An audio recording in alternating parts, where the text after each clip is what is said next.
Hello students, हमने हिंदी व्याकरण के प्रथम भाग में शब्द भेद का अध्ययन किया था। शब्द भेद में मैंने दो प्रकार बताए थे, विकारी और अविकारी।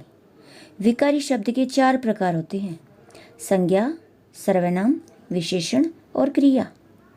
प्रथम भाग में हमने संज्ञा का अध्ययन किया था, लेकिन अब हम विकारी शब्द का दूसरा प्रकार यानी सर्वनाम का अध्ययन करेंगे।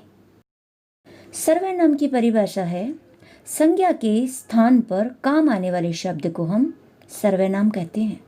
जैसे कि कोलंबस बड़ा साहसी था, वह एक कुशल नाविक था, यानी कोलंबस बड़ा साहसी था। कोलंबस वह एक कुशल नाविक था, यानी कोलंबस की जगह पे हमने वह यूज किया है, मतलब वह क्या है? सर्वनाम। सर्वनाम के 6 प्रकार होते हैं, पुरुषवाचक सर्वनाम, निश्चयवाचक सर्वनाम, अनिश्चयवाचक सर्वनाम, निजवाचक सर्वनाम, संबंधवाचक सर्वनाम और प्रश्नवाचक सर्वनाम, यानी 6 प्रकार होते हैं। सबसे पहले पुरुषवाचक सर्वनाम। पुरुषवाचक सर्वनाम में जिस वक्ता, श्रोता या अन्य पुरुष के विषय में बोला या फिर लिखा जाता है, वक्ता यानी बोलने वाला, श्रोता यानी सुनने वाला, जिस वक्ता, श्रोता या अन्य पुरुष के विषय में बोला या फिर लिखा जाता है, उसके नाम के बदले आने वाले सर्वनाम को हम पुरुषवाचक सर्वनाम कहते हैं। वक्ता यानी बोलने वाला। तो पुरुषवाचक सर्वनाम के 3 प्रकार होते हैं, प्रथम पुरुष, मध्यम पुरुष और अन्य पुरुष।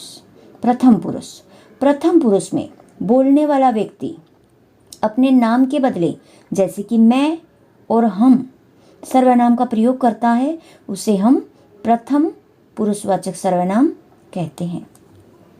मध्यम पुरुष में श्रोता यानी सुनने वाला व्यक्ति नाम के बदले वक्ता यानी तू, तुम या फिर आप सर्वनाम का प्रयोग करता है, उसे हम मध्यम पुरुष कहते हैं।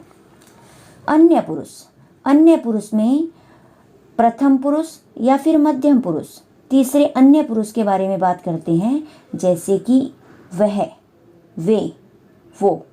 तो किस में आएगा? अन्य पुरुष में। अन्य पुरुषवाचक सर्वनाम कहेंगे। तो पुरुषवाचक सर्वनाम के 3 प्रकार होते हैं, प्रथम पुरुष, मध्यम पुरुष और अन्य पुरुष। प्रथम में स्वयं, मैं, हम, और मध्यम में तुम, और अन्य में तीसरा वो, वे, उन्हें, उसे, ये सब आता है।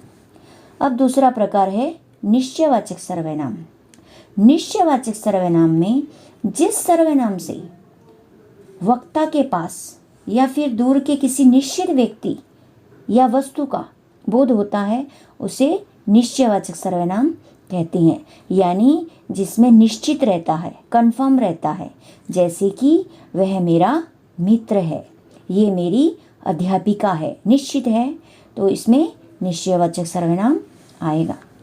अनिश्चयवाचक सर्वनाम में जिस सर्वनाम से किसी निश्चित व्यक्ति या वस्तु का बोध न हो, यानी जिसमें निश्चित न हो, जिसमें अनिश्चित हो, उसे हम अनिश्चयवाचक सर्वनाम कहते हैं। जैसे कोई तुम्हें बुला रहा है, कोई मतलब कोई निश्चित नहीं है, अनिश्चित है। किसी ने मेरी पुस्तक फाड़ दी, किसी ने यानी पक्का पता नहीं है, निश्चित नहीं है कि किसने मेरी पुस्तक फाड़ दी, तो ये अनिश्चयवाचक सर्वनाम में आता है।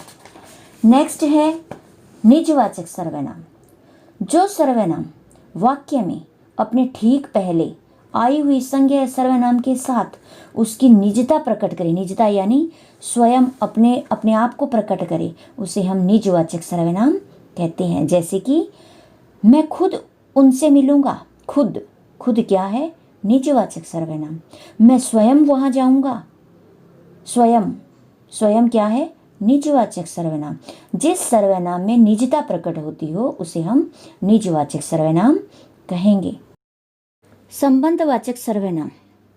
वाक्य में आए हुए 2 सर्वनामों में से जब एक सर्वनाम की विशेषता बताने के लिए दूसरे सर्वनाम की सहायता ली जाती है, तब विशेषता बताने में सहायता करने वाले सर्वनाम को संबंधवाचक सर्वनाम कहते हैं। जैसे जिसने अच्छा अभिनय किया उसे पुरस्कार मिला। जिसने अच्छा अभिनय किया उससे पुरस्कार मिला, यानी संबंध दर्शाया है। हृदय वही है जो उदार हो। इसमें भी दो सर्वनामों में से जब एक सर्वनाम की विशेषता बताई जाती है तो उसे हम संबंधवाचक सर्वनाम कहते हैं। प्रश्नवाचक सर्वनाम। प्रश्नवाचक सर्वनाम में प्रश्न पूछा जाता है। जिस सर्वनाम में या फिर जिस सर्वनाम से किसी के बारे में प्रश्न पूछा जाए उसे हम प्रश्नवाचक सर्वनाम कहते हैं। जैसे यह पत्र किसने लिखा है, प्रश्न किया है। पर्वत पर पहले कौन चढ़ेगा, प्रश्न किया है। तो यह क्या है, प्रश्नवाचक सर्वनाम। सर्वनाम के मैंने 6 प्रकार बताए। पुरुषवाचक सर्वनाम, निश्चयवाचक सर्वनाम, अनिश्चयवाचक सर्वनाम, निजवाचक सर्वनाम, संबंधवाचक सर्वनाम और प्रश्नवाचक सर्वनाम। पुरुषवाचक सर्वनाम में मैं, हम, तुम, तुम्हें, वो, उसने, उन्हें, ये सब किस में आएगा, पुरुषवाचक सर्वनाम में। निश्चयवाचक सर्वनाम में निश्चित रहता है कि वह मेरा भाई है, वह मेरा मित्र है। अनिश्चयवाचक सर्वनाम में कोई निश्चित नहीं रहता कि शायद कोई बाहर खड़ा है, आज कोई शायद आने वाला है। निजवाचक सर्वनाम में निजता प्रकट करते हैं, मैं, खुद, स्वयं, अपने आप।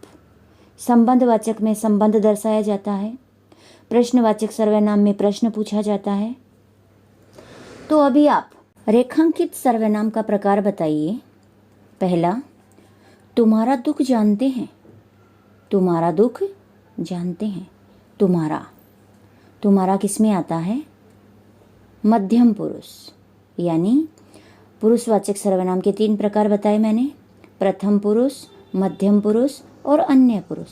प्रथम में मैं, हम, मध्यम में तुम, तुम्हारा और अन्य में वह, वे, उसने, उन्हें। तो तुम्हारा दुख जानते हैं किस में आएगा, मध्यम पुरुष।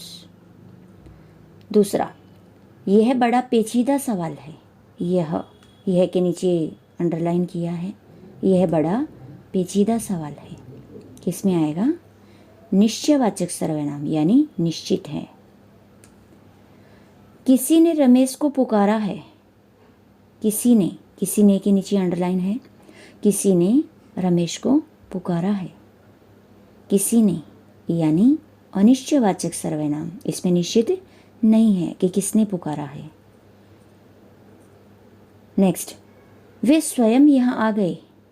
वे स्वयं के नीचे अंडरलाइन किया है, स्वयं। वे स्वयं यहाँ आ गए। स्वयं किस में आएगा, निजवाचक सर्वनाम, निजता प्रकट की है। नेक्स्ट है, जो जीता उसे इनाम मिला। यानी जो जीता उसे इनाम मिला, संबंधवाचक सर्वनाम, संबंध दर्शाया है। छठा, बिल्ली के गले में घंटी कौन बांधेगा। कौन यानी प्रश्न किया है, प्रश्नवाचक सर्वनाम। 6 प्रकारों की मैंने पहचान बताई, 6 के मैंने उदाहरण बताए। आशा करती हूँ आपकी समझ में आया होगा।